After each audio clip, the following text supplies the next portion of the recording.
खबर शामिल करेंगे हासिलपुर के नवाही इलाके हेडपल्ला से, जहां पर सगे भाई ने जीना दुश्वार कर दिया और सर छुपाने का वाहिद ठिकाना मकान जिसका मुबैना मलबा उखाड़ कर अपने ही कब्जे में कर लिया। हमारे रिपोर्टर गुलाम नबी खाकी की रिपोर्ट के मुताबिक सगे भाई ने ही जीना दोपहर कर दिया। यहाँ तक कि माँ बूढ़ी माँ छुड़वाने की घर से गई तो मुल्ज़िम असलम ने माँ को भी ना बख्शा। माँ की टांग पर लोहे की सलाख मारी जिससे माँ ज़मीन पर गिर गई।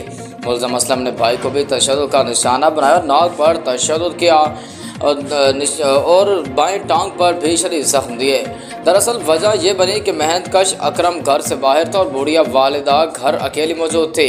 तो सगे भाई असलम ने 3 अफराद के जरिए मकान में शुमार करने चाहे, जिसके मलबा सामान गार्डर वगैरह उखाड़ फेंकने पर अकरम घर पहुंचा।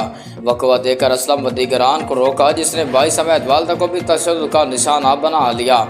बाद अहले इलाका ने असलम व दीगरान को लान तान की और जान बख्श हुई। ताहम अकरम और बूढ़िया वालिदा ने थाना सदर पुलिस को दरख्वास्त जमा करवा दी और अपने मेडिकल के लिए रुजू भी कर लिया है।